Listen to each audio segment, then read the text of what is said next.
বাচ্চা যদি কাঁদে কোন মায়ের সহ্য হয় বলুন তো? সব বাবা মাই স্বপ্ন দেখে যে তার বাচ্চা সবসময় শান্ত এবং হাসি খুশি থাকুক, কিন্তু চাইলেই তো হয় না। কিছু কিছু বাচ্চা আছে যারা কাঁদতেই থাকে, আপনারা কারণ বুঝতেই পারেন না যে আপনার বাচ্চা কেন কাঁদছে। আসুন আজকে আমরা আলোচনা করি বাচ্চাদের কাঁদার কারণ কি কি, এবং বাচ্চা যদি কাঁদে তাহলে আপনি কিভাবে বুঝবেন যে কোন কারণের জন্য কাঁদছে এবং তাকে আপনারা কিভাবে চুপ করাবেন। আর এই আলোচনায় আমাদের সঙ্গে আছেন আমাদের শহরের বিশিষ্ট শিশুরোগ বিশেষজ্ঞ এবং অ্যালার্জিস্ট ডক্টর কল্লোল পাল। নমস্কার ডাক্তারবাবু। নমস্কার।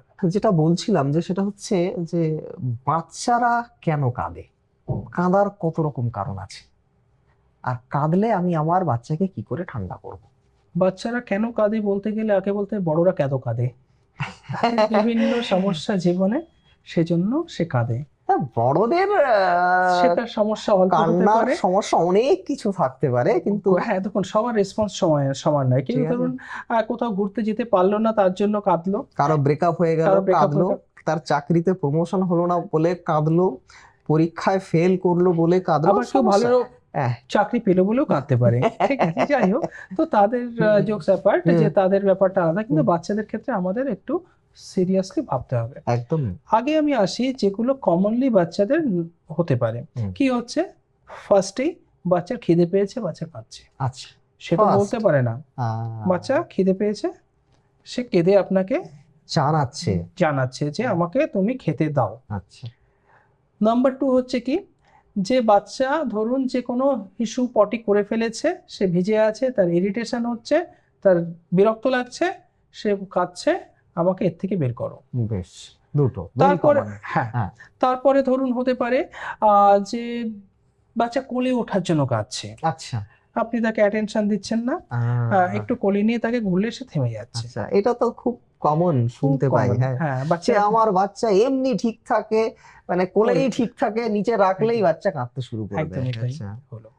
এরপরে কি হতে পারে, ধরুন যে কোনো বেডে কোনো পিঁপড়ে আছে, কোনো মশা মাছি রয়েছে, তাকে কামড়াচ্ছে, সে বিরক্ত করছে, সে কাঁদছে। তারপরে কি হতে পারে, বাচ্চাটির পেট ব্যথা হতে পারে। আচ্ছা। হ্যাঁ, ছোট বাচ্চাদের প্রায়শই দেখা যায় যে দিনে হোক রাতে হোক, টিপিক্যালি রাতের দিকেই বেশি হয়, একটা নির্দিষ্ট সময় এসে কাঁদছে, বেশ কিছুক্ষণ কাঁদছে থামছে, তো যেটা নিওনেটাল কোলিক বলা হয়, যে অ্যাবডোমিনাল কোলিক বলা, তার জন্য সে কাঁদতে পারে। ঠিক আছে, তো এইগুলো হলো মোটামুটি যে সাধারণত যেগুলো খুব ভয়ের কোনো কারণ নয় সেইগুলো। কিন্তু এরপরে আসছে যে মেন প্রবলেমটা। আচ্ছা। হ্যাঁ, প্রবলেমের মধ্যে কি, আমাদের সবসময় দেখতে হবে যে বাচ্চাটির কোনো রকম ইনফেকশন হচ্ছে কিনা। আচ্ছা। ইনফেকশন বলতে কি, বিভিন্ন তার যে শরীরের অঙ্গ, তার এক এক রকম। ধরুন কোনো বাচ্চার একটা শ্বাসে প্রবলেম হচ্ছে, একটা সর্দি হয়েছে, একটা বুকে ইনফেকশন হয়েছে, তার শ্বাসকষ্ট হচ্ছে, সে বুকে ব্যথা করছে, সে কাঁদছে, সে কেঁদে আপনাকে জানাচ্ছে, সেটা হতে পারে কি, তার কানে ব্যথা, যে কান দিয়ে কখনো কখনো হয়তো আপনারা দেখতে পারেন যে জল বেরোচ্ছে, নাও হতে পারে, কিন্তু কানে ব্যথার জন্য বাচ্চা কাঁদতে পারে। আচ্ছা। তারপরে কি আসছে, বাচ্চার ধরুন আরো কিছু ইনফেকশন, যেমন একটা পেটে ইনফেকশন হয়েছে, একটা ডায়রিয়া মতো হবে, তখন পেটে ইনফেকশনের জন্য হচ্ছে। আচ্ছা। তারপরে কি হতে পারে, যে তার কোনো ব্রেনে ইনফেকশন হচ্ছে কিনা, মেনিনজাইটিসের সময় আমরা অনেক সময় দেখে থাকি কোনো আর কিছু সিমটম নেই, অনলি বাচ্চাটি কাঁদছে। আচ্ছা, তো এইরকম কিন্তু অনেক কিছু হতে পারে। তো আমাদের কিন্তু যে বাচ্চা কাঁদছে দেখবো, যেখানে বাচ্চার কান্নাটা থামানো যাচ্ছে কিনা, প্রথমে যেগুলো বললাম সেগুলো হলে তো কোনো অসুবিধা নেই, কিন্তু যেখানে পরের কথাগুলো বললাম সেখানে কিন্তু বাচ্চা সহজে থামবে না। সেক্ষেত্রে কিন্তু আমাকে অবশ্যই মনে রাখতে হবে, হয়তো কিছু একটা সিরিয়াস মানে কোনো প্রবলেম থাকলেও থাকতে পারে। আমার বাচ্চা খিদের জন্য কাঁদছে, এটা কি আমি বুঝতে পারবো? দেখুন, বাচ্চা যখনই কাঁদছে, আপনার ফার্স্ট কি কাজ হবে, তাকে খাওয়ানোটা ট্রাই করা। ওকে। সে যদি খায়, বুঝতে পারবেন সে ঠিক আছে এবং সে খেয়ে থেমে গেল। তাহলে এটা একটা কারণ যেটা আমি এলিমিনেট করে নিলাম।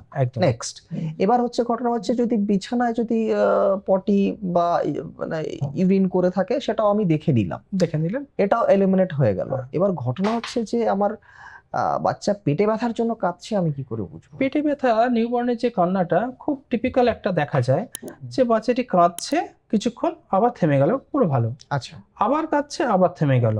আচ্ছা, এটা কি দিনের যে কোনো সময় হতে পারে নাকি? দিনে যে কোনো হয়, হুম। কিন্তু কখনো কখনো আমরা দেখি এটা সন্ধ্যের পরে বেশি হয়, যে কারণে এটাকে ইভিনিং কলিক বলা হয়। বলা হ্যাঁ, হয়। আচ্ছা তো সেটা হতে পারে। তো বাচ্চা কাঁদছে, থামছে, এবং সে হুম। কান্নার একটা প্যাটার্ন আছে।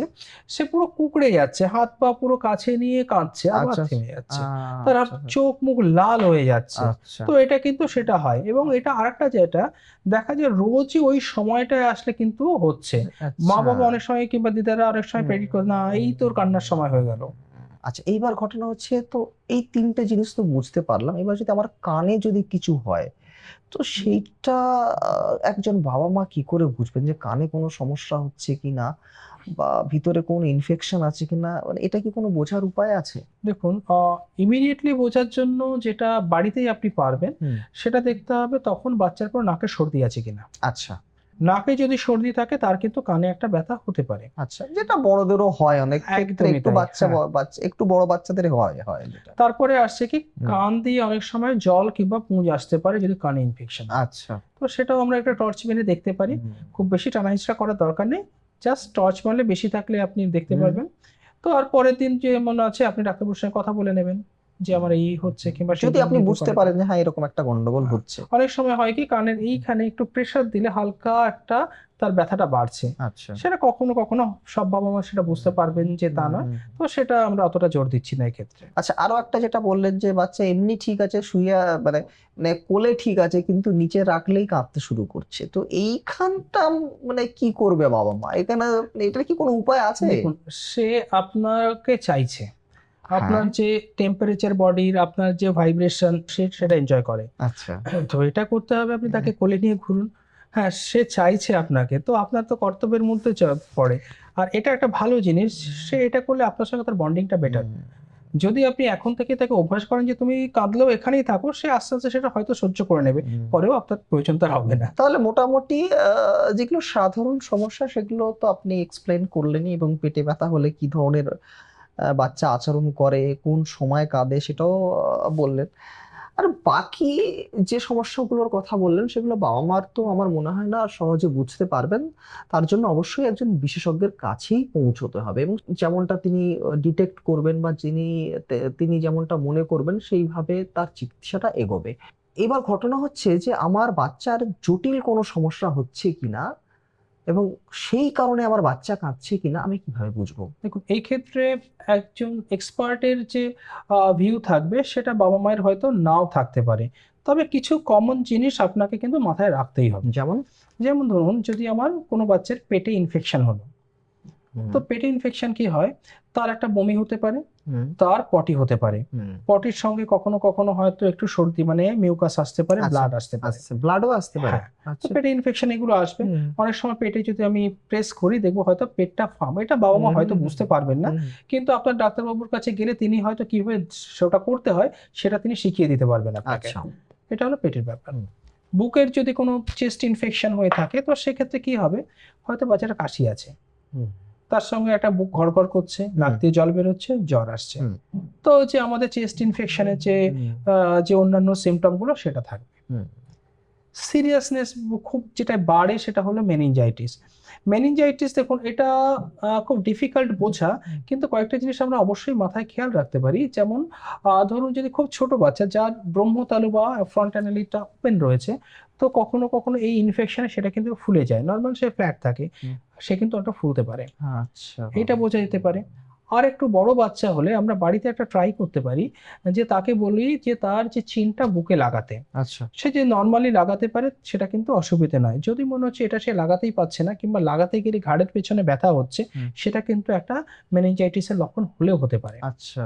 আবার কখনো দেখা যায় যে এই মাথা ব্যথার সঙ্গে কিংবা এর সঙ্গে যে বাচ্চা আলুর দিকে তাকাতে পারছে না। একটু বড় বাচ্চার ক্ষেত্রে সেটা আরো বেশি বোঝা যায় যে আলুর দিকে একদমই সে তাকাতে পারছে না, সে অন্ধকারে গিয়ে করছে। তো সেক্ষেত্রে কিন্তু আমরা ওই যে বাচ্চা কেঁদে চলেছে এবং এই টাইপের জিনিসগুলো হচ্ছে, একটা ব্রেনের ইনফেকশন হলেও হতে পারে। আচ্ছা। তো এইগুলো আমরা যদি মোটামুটি, ডাক্তারবাবুই আপনাকে বেটার বলে দেবেন, তো মোটামুটি আপনি কিন্তু বাড়িতে এই জিনিসগুলো যদি একটু ফলো করেন। আপনি তো মোটামুটি সবটাই বলে দিলেন মোটামুটি, যে বাচ্চা যে কাঁদে তার যে বিভিন্ন রকম যে কারণ এবং কিভাবে বুঝবেন মোটামুটি সবটাই এক্সপ্লেন করে সব দিলেন। নয়, দেখুন কোনো কিছু শেষ তো হয় না। না তা হয় না, হ্যাঁ। কিন্তু যেগুলো মোটামুটি বাবা Commonly মার হয়। জানা উচিত বা বোঝা অবশ্যই জানা উচিত হ্যাঁ, যেগুলো সঙ্গে হ্যাঁ, ধরুন হ্যাঁ। আর একটা বলতে আমি ভুলে গেলাম যে এর সঙ্গে ধরুন মাথার ইনফেকশন হোক কিংবা যেটাই হোক, বমিটাও ইম্পর্টেন্ট।